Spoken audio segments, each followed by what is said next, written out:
Hello, hello, I'm Kads, and welcome back to the Raid Starter Pack. So you're ready to take on the Frost Spider, one of the probably longest fights in all of Doom Tower, and one of the ones that can be the most annoying if you don't exactly know what you're doing against her. In this video, I'll be breaking down the Frost Spider's abilities, some of the passives you should be aware of, and of course the weaknesses to combat some of her strengths. And then I'll also showcase two teams that can beat here. One is more of like your first try, putting a team comp together to try and do it, and then the other one will be the team that I use in the endgame to farm her whenever I need to. Before we dive in, let me issue my standard disclaimers here that these teams are going to be tuned for stage 120 on hard mode, meaning that a lot of the champions are going to be in more endgame builds because of course I am an endgame player, but I'll talk about what's actually required when we go through the build and the champions a bit later in the video. And from there, feel free to scale back the stats to your appropriate level of progression, that being either some lower stage of hard mode or wherever you are in normal mode. So what does the Frost Spider do? Let's go through her abilities, and honestly, let's start off with the passives because I think those are the most important things to consider. The stuff that is explicitly mentioned and the stuff that is kind of implicitly mentioned, or stuff that we just kind of understand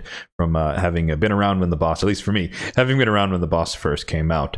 So the first thing to note is that the main thing here is centered, or the main premise of this fight is centered around HP burn, and that will become very important as we go through the kit. So when she's attacked, there's just an inherent 20% chance that she will place a freeze on you. This can be very annoying and very debilitating, and you might miss a lot of turns because just by attacking her, you get frozen and whatnot.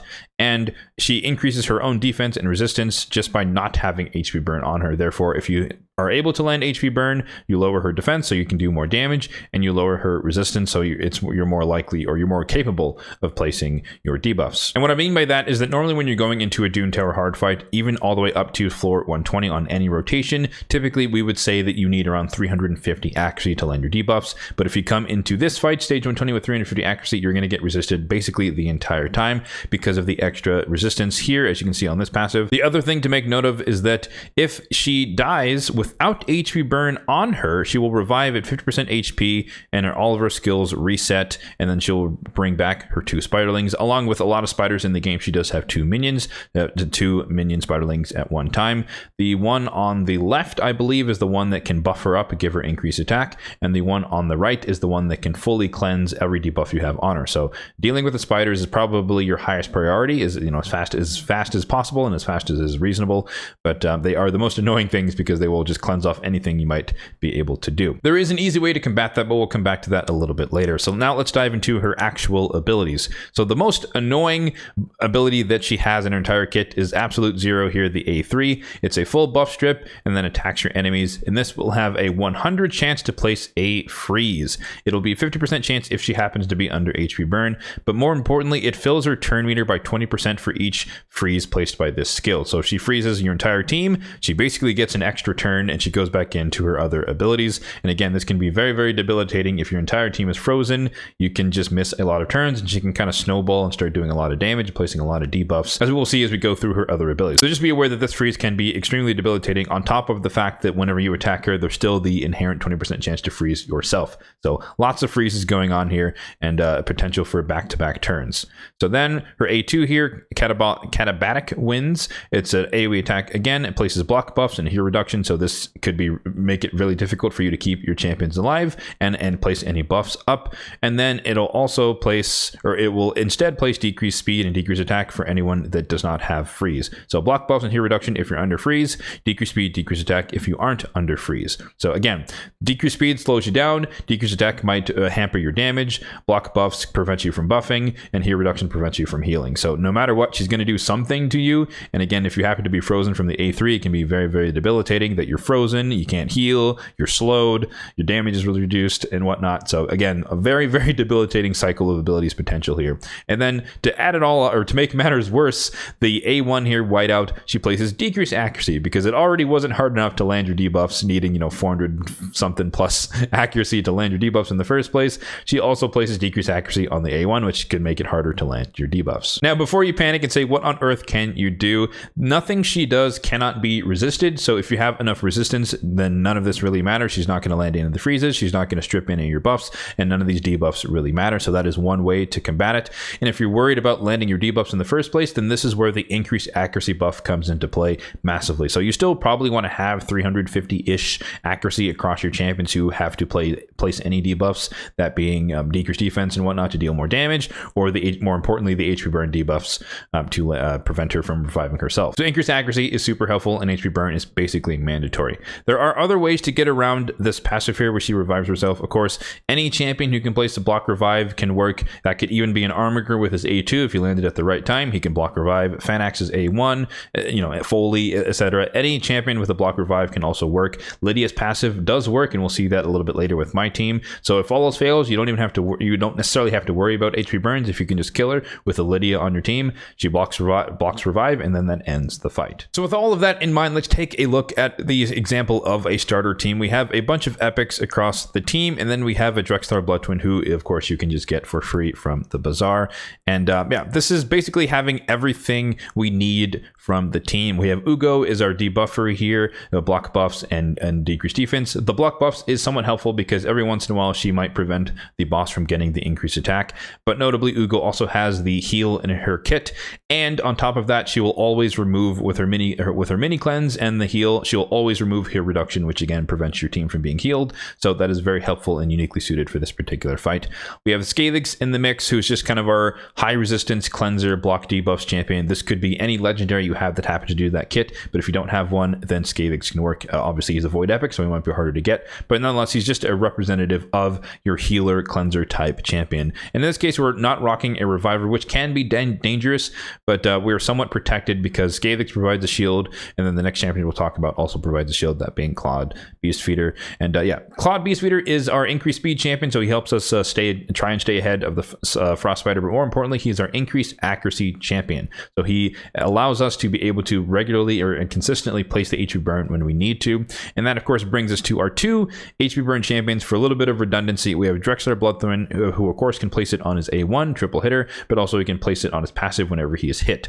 So we'll see both of those kind of in action when we get to the Frost Spider. And then Mordecai has it on an active ability, AoE HP burn, which is better for putting it on the spiders and the minions. Obviously, like I mentioned, the right hand spider can cleanse the main spider, but it cannot cleanse itself. So having burn on these minions on the side is at least passive damage every time they take their turns, which will in turn do damage to the main spider and help you defeat her overall. So let's go ahead and see this team in action. And I will preface this, and we'll skip around because this is going to be a very, very long fight. This is not a speed run team by any means. This is just a team that is designed to help you clear it potentially for the first time. So slow and steady wins the race in this regard. We don't really have a wave clear DPS nuker champion and whatnot. We just have a fairly slow and steady team that's built to sustain itself, keep itself alive, and do a little bit of damage along the way. So Ugo is also nice because the waves do have a Sir Nicholas, each wave has a Sir Nicholas.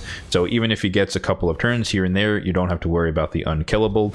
Scathix in this case also has the ability on his A2 that he can steal some buffs. So if you happen to get unlucky and Sir Nick gets up the unkillable, he might have a chance to steal it on the A2. But in this case, Ugo is basically locking it down, so we're good to go. Yep, buff blocked, perfect.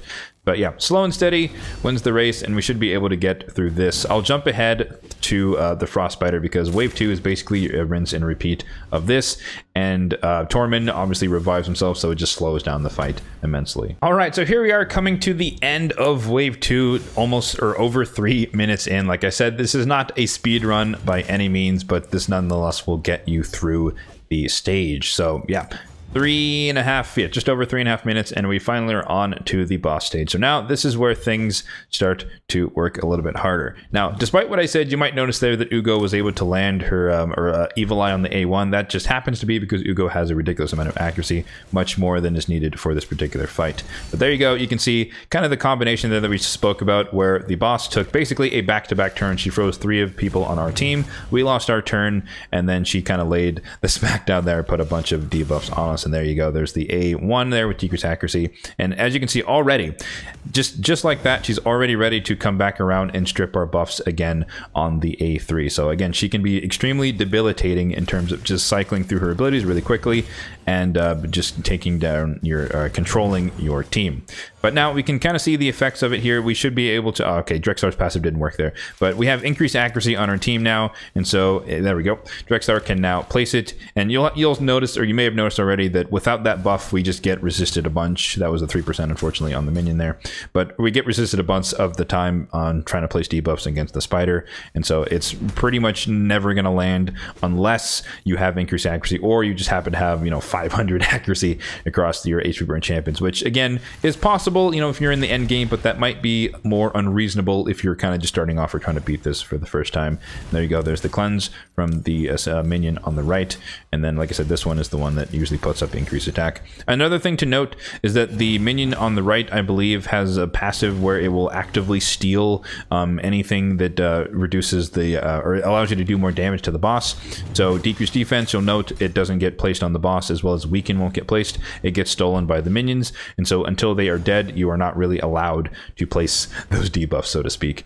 But yeah, this is going to be, we're going to be in this for a while, so I'll come back to you closer to the end of the fight once we start to whittle our way through the minions and work our way down towards killing the boss itself. But like I said, this team is built to sustain itself. So again, we're going to take a lot of damage. We're going to take a lot of debuffs potentially, but we have 1.5 healers on the team, and we have 2 cleansers on the team. So we are somewhat protected, and it's just a slow and steady burn, literally speaking, or pun intended, I should say. Just a slow burn towards getting the boss down. All right, so here we are coming to the end of the fight. One more HP burn tick, and there you go. The spider is dead. But yeah, like I said, not a fast run, 7-minute clear, but nonetheless, it's not the end of the world, and we got it done with basically a team of all supports, more or less, with a little bit of burn. And of course, as you'd expect, bulk of the damage was done by Drexar and the Mordecai. I do like this tandem, and Mordecai could be replaced by anyone else who places AoE HP burn, but the key here is that we have 2 sources of it, so it's a little bit more redundant, and it's a lot more likely that the spider is going to die with the HP burn on. You will note that in this particular composition, we didn't actually kill the minions, even though I do think that's advisable if you can pull it off. But for a team such as this, just kind of a tank and burn strategy. It's not mandatory, and in fact, the longer that they stay alive, like I said, you place HP burn on the minions as well, so they do damage effectively to the boss every time they take their turns. So there's 2 ways you can think to do it. But yeah, Mordecai could be replaced by anyone who has AoE HP burn,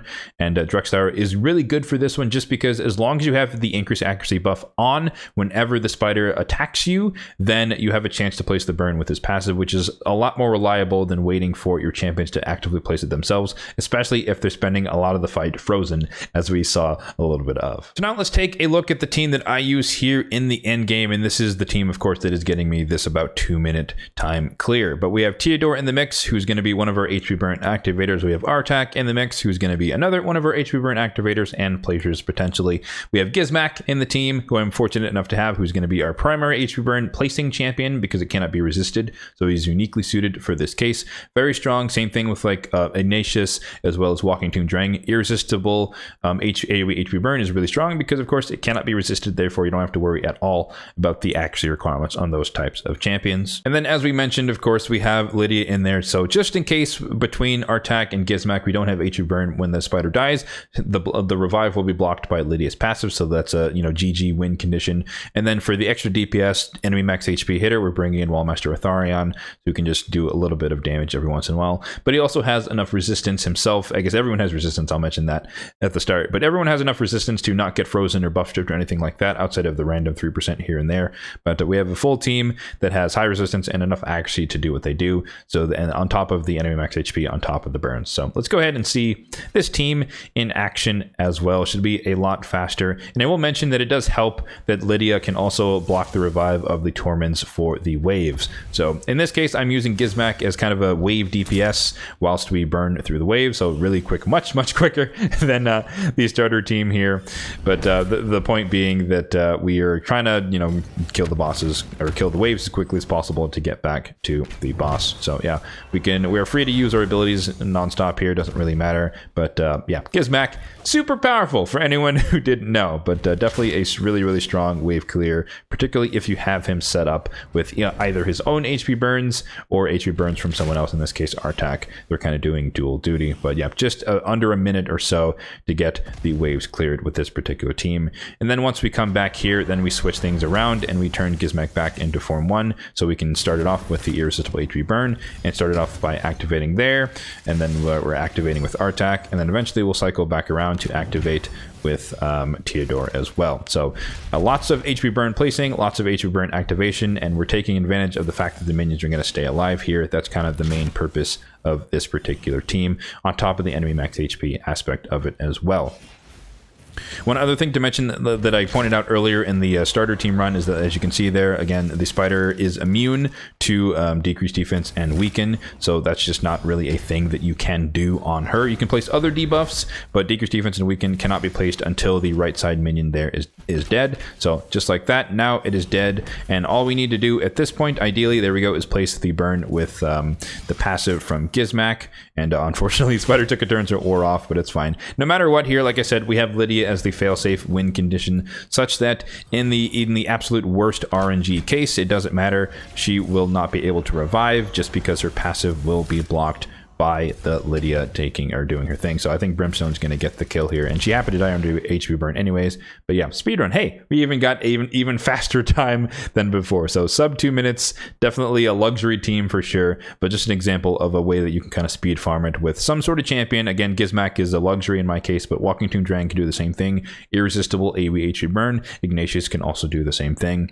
Then Lydia, obviously S tier for this, and then whoever you happen to have Artak, for a lot of us who were playing last year during Call of the Arbiter, have him, he can work, and then any other HP burn activator. This could also be Stock the Broken, fairly recent fusion as well. He can do the same thing in this slot in terms of the poisons as well as the HP burn activation. I picked Wallmaster with Thoran just because he can work in the waves, and again, he's built with high resistance, but this could also just be a newt if you happen to have him from last year's fusion as well, or any other enemy max HP champion. So now let's go through the builds on these champions and highlight the important stats, particularly on the more early game team, starting off with Claude Beastfeeder. I guess I should mention once again, disclaimer, that these champions are going to be in relatively endgame builds because I am myself an endgame player, but the intent of the build is what you could emulate on your particular squads. So Claude Beastfeeder, I have him here. You might have noticed it in the fight, but he is actually in a 4-piece protection set. Of course, you can get this from Hydra. Hopefully you have farmed that a decent amount, but we get some pretty useful stats here with the HP, the speed, and the resistance, and then of course the chance to protect some of the buffs. And the idea here is that every once in a while, I guess 25% of the time, he'll protect the increased accuracy buff, so it won't be stolen, or it might not be stolen from Drexthar and or Mordecai on the on that particular team, so that they can maintain their capability to place the HP burn whenever it comes up. It's RNG, it's not mandatory, but it does help make the run a little bit smoother. But his total stats are as follows: 84,000 on the HP, 2,200 on the defense, 253 on the speed, and then 425 on the resistance. Ideally, you would want 450 resistance if you want to reliably resist whatever the Frostbiter does. But again, if you can't pull that off, you could just put him in the 4-piece protection set with no resistance whatsoever and just hope that the increased accuracy buff gets protected here and there, or just build him in different pieces of gear that also have relatively high resistance. And you'll note here that his banner is not maxed out, so he is 450 on the resistance.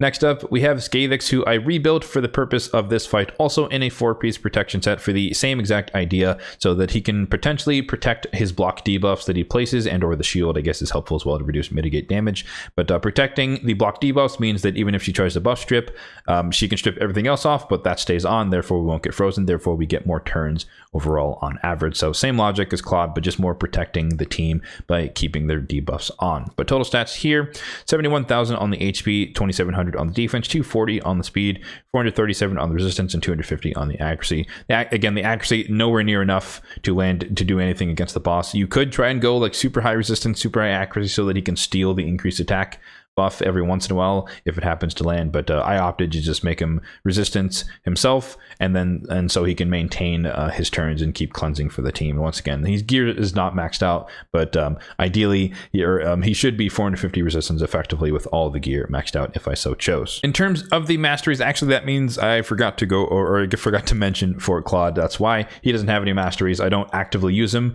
but he does have gear on, and I did rebuild him for the purpose of this video. But yeah, he doesn't have masteries. But if you wanted to go something, I think War Master would make sense for a T6 if you wanted to master him. And then support tree, he doesn't really need accuracy. The decreased crit rate on the A1 is kind of pointless. In my opinion, it's one of the weakest debuffs in the game. But you probably just want to go more healing, more shielding stuff, the left-hand side of the support tree. And then for Skadix here, because I did used to use him in the Doom Tower kind of for the same role that you kind of see now, just a cleanser, block debuff, shield, protection champion.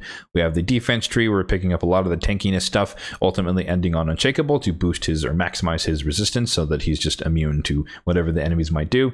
And then support tree, we're kind of doing a hybrid style here where we're picking up some accuracy because I want him to do a little bit of both, but we're kind of switching back over to the left hand side to boost the impact or the size potential of his shield, and then ultimately ending on lasting gifts to extend the duration of his debuffs, which works or which synergizes well with the protection set. You can have a potential 3-turn protected block debuffs or something like that. Next champion is Mordecai, who's in a reflex set. This is to try to cycle back to the HP burn as much as possible because of course it is on a 4-turn cooldown in his kit, reflex as well as perception. Total stats are as follows: 48,000 on the HP, 3,200 on the defense, 243 on the speed, and then 388 on the resistance. Again, what you would need to reliably land it with the increased accuracy buff is around 350 accuracy, but 350 is just good for any other general use purposes at a high level in the game.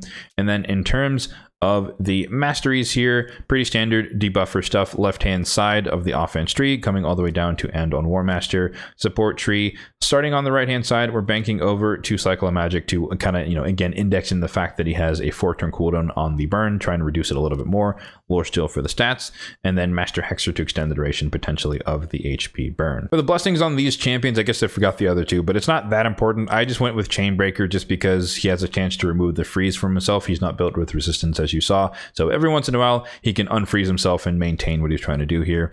And then for Claude and Skadix, so I just went with Commanding Presence to boost the power of the aura. They're kind of high resistance, tanky blessings don't really exist that much, so that's something maybe Player M should work on in the future, but I digress. Moving on, Ugo, who is in my Hydra build here in Affinity Breaker and Merciless. This is not tuned for the Frost Spider, but this is just the debuffer I selected because, again, we can place block buffs and potentially prevent the increased stack, which mitigates some of the damage that we might take. So total stats on her: 84,000 on the HP, 3,600 on the defense, 268 on the speed, and 528 on the accuracy. So there you go. That's why she was able to land her debuffs without increased accuracy some of the time, because she is just a high accuracy champion on my account. Again, if you just wanted to beat to handle the boss in particular, you only need around 300, 350, and then the increased accuracy buff puts you above the mark that you will need for that particular fight. For the blessing, once again, optimized for Hydra, Miracle Heal, so she can mitigate some of the passive from the Head of Decay. And then for the mastery, full on standard debuff for masteries, offense tree, left hand side, hugging it all the way down to War Master, right hand side of the support tree, ending on Sniper and Master Hexer. And then rounding out the starter team, we have good old Drexthar Blood Twin, who's in a Guardian set, kind of just to help take some damage on behalf of other people on the team. But be careful of that, just because if he takes too much damage, he might actually die, and then you might not be able to kill the spider if you get stuck in a spiral of not being able to place HP burn. So beware of that. This is a luxury, not something mandatory for the success of the run, but alongside perception to make sure he has enough accuracy for the fight. So 51,000 on the HP, 4,200 on the defense. I do have him with full crit rate, 198 on the speed, a little bit of crit damage. He has crit rate on the gloves, that's why the crit damage is so low, and then 441 on the accuracy. Again, this is higher than you need. 350 with increased accuracy is more than enough to get the job done. For the blessing, Brimstone definitely works. You saw it proc once or twice throughout the fight. Like I mentioned many times, the Frost Spider cycles through her abilities very quickly. So if you can land the Brimstone every so often, it will just help speed up the fight and allow you to kill her that much quicker. And then for the masteries, once again, pretty standard debuffer stuff. But in this case, we're making the Crescent Moon because he does have a triple hitter on the A1. So we're ending on Giant Slayer instead of War Master.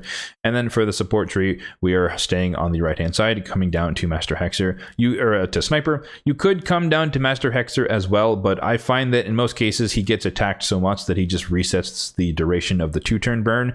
But if you want to, you can always go down there and get the potential for the 3-turn burn if you so chose. Moving on to the Endgame team, we have my super high resistance champions, and you'll notice that trend across all of them. But Artak, we're starting off with Artak. We have double perception and 2 pieces of stone skin, which is effectively a resistance set.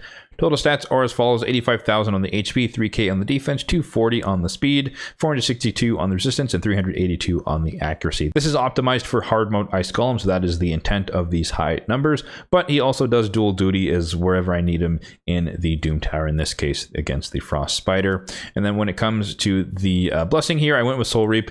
Ideally, this is, I think you saw it kill one of these spiderlings during that fight, but this is kind of just to finish off the Ice Golem for hard mode. Ideally, this would be like a 3-star, 5-star, just to make it make the threshold much higher, but just haven't happened to pull one. So that's where he sits. And then for the masteries, he's gone the defensive tanky route. Again, this is optimized for Ice Golem because we don't want War Master, because we want to minimize the amount of times we get the rogue retribution hits, and so we are avoiding the offense tree. But if you don't care about that, you can definitely go down to War Master. He has an AoE area attacks on all of his abilities. But defense tree, picking up some of the tankiness stuff and making sure to end on retribution to, of course, counterattack and potentially extend the duration of the HP burn with the A1. And then the support tree, it's kind of a spin on the standard debuff for stuff, but we're coming down mostly the right hand side.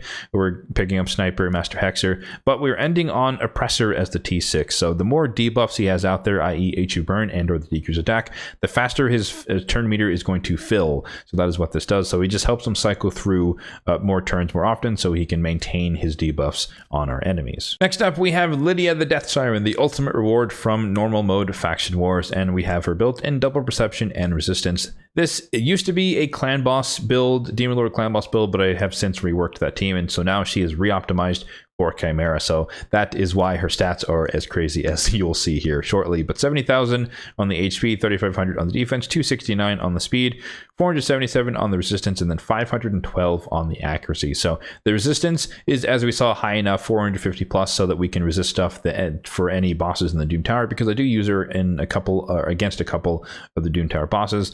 And then the 500 accuracy aspect is high enough for the potential to use her in Ultra Nightmare Chimera clan boss. Continuing on with the Chimera focus theme here, you can see the blessing I selected is Brimstone. Same thing, just whenever it procs against bosses, it just does extra damage on behalf of the team. And then for the masteries, you could go War Master on her as well if she's more in a PvE build, but this is more of a PvP build, and she just has really ridiculously high requirements for accuracy and resistance. So I opted to go for Eagle Eye here, the extra accuracy, while picking up a lot of the extra accuracy stuff along the way in the support tree through Master Hexer, of course, to extend the duration of her debuffs. And then the defense tree, we're just trying to tank her up as much as possible. Lots of extra reduced damage from crits, delay death, and then the retribution and deterrence, which has potential to be handy against the ram form of Chimera, just to place the fear on that particular phase of the fight. So once again, kind of optimized around a little bit of arena, but mostly around Chimera clan boss. Next up, we have Theodore the Savant, one of our HP burn activators for the squad, with his perception and a double perception and 2 pieces of stone skin. Basically the same build as Artak, as we'll see. 67,000 on the HP, 4K on the defense, 252 on the speed, 477 on the resistance, and 367 on the accuracy. Same thing, kind of like Artak, except that he is in my Dragon hard mode team. He's one of the last champions to survive and stay alive. So we want to have him have enough resistance to not take any debuffs from the dragon, but also be able to maintain and place his poisons and poison sensitivity. For the blessing, I opted for Brimstone, similar logic to the other champions, more damage against particular boss encounters. And then we also kind of went the Artak-ish route in terms of the masteries here. He doesn't really attack that much. He only attacks on the A1, so War Master can do a little bit, but really, realistically, it's not going to do that much. And wherever you're using him, you're going to benefit more from him taking more turns, placing more poisons, and activating more poisons and or HP burns. So that's kind of where we're focusing my efforts here. So the support tree, lots of the standard debuffer stuff here on the right-hand side, coming through Lore of Steel and Master Hexer, and then once again ending on Oppressor for the same logic as Artak. And the defense tree, a little bit of the tankiness stuff with Blast Proof and Delay Death. Next up, we have Wallmaster Otharon here in, once again, high resistance, high accuracy build. In this case, he's optimized for Nightmare level Hydra clan boss, so double perception and 2 pieces of stone skin. Total stats here, 52,000 on the HP, 4,300 on the attack, 3,100 on the defense, 237 on the speed, full crit rate, 300 on the crit damage, and then 460 on the resistance with 266 on the accuracy. This is lower than you might think, but of course he provides increased accuracy in his own kit, and therefore he effectively gives himself the 350 accuracy required with his self-buffing ability. Continuing on with the theme of Hydra Clan Boss, he has Lightning Cage in his kit, so that he just has chances. One, it's an extra buff, so he can attract the Head of Mischief, and then he is functioning as our mischief tank for that fight, or one of them for that fight, so that he can resist the buff stealing stuff, and then the Lightning Cage has a chance to prevent that from happening as well. So for him, we are going a kind of standard debuffer, at least on the offense tree, left-hand side, and coming all the way down to War Master as the T6. But then we start off on the right-hand side of the support tree, but we're making sure to bank back over to the split of Lasting Gifts and Master Hexer because we want to maintain his mischief tanking capabilities since he gives himself extra turns, so we can extend his own self buffs, which are fairly unique across that particular team. And then Master Hexer, of course, to extend the debuffs that he places. And then lastly, we have our premium HP burn champion, that being Gizmak the Terrible, who is definitely in an arena build, but it also serves the purpose for PvE as needed. But he is in 4-piece lethal and then 1 piece of stone skin with some reaction for the sake of the HP and for arena. So him, total stats 78,000 on the HP, 2,600 on the defense, 263 on the speed, full crit rate 232 on the crit damage. And I opted to build him with resistance 487, and that is with the idea that there's a lot of people who run polymorph on their support champions, a Duchess, a Pythion, and Elva, and they don't have really any accuracy on those champions, and so I can resist a lot of polymorphs in the arena when I try to burn off Stone Skin. Also, it's a product of me not having enough pinpoint gear to put him in 4-piece lethal and 4-piece pinpoint, but I digress. In terms of the blessing, of course, for the arena purposes, I went with Incinerate. It's only 1 star, but it's, adds a little bit of damage here and there. And then for the masteries, as you might guess, he is optimized like a nuker for the arena. So a lot of the first hit, more damage type stuff, like Cycle of Violence, but coming all the way down to Helm Smasher to ignore as much defense as possible, and then the defense tree for a little bit of tankiness stuff, and then notably ending on Retribution to counterattack either in the ult form or the primary form. The primary form can extend HP burns with his A1, and the secondary form can just do a boatload of extra damage. So there you have it. That concludes this Raid Starter Pack episode on the Frost Spider. Hopefully you did find this guide very helpful, and if you did beat it for the first time, be sure to let me know in the comment section down below, or if you've beat it in the past, then let me know the team that you like to run against the Frost Spider for your fastest clears. As always, if you did find this video helpful, then be sure to hit that like button down below. It really does help out the channel, and feel free to subscribe to the channel for more content just like this one in the future if you're enjoying the content overall on the channel. And in this case, I do plan to cover every single Doom Tower boss in the Raid Starter Pack, so check out that playlist. I'll link it in the description box down below if you'd like to see guides on any other bosses in the Doom Tower. Thanks for watching, and have a good one.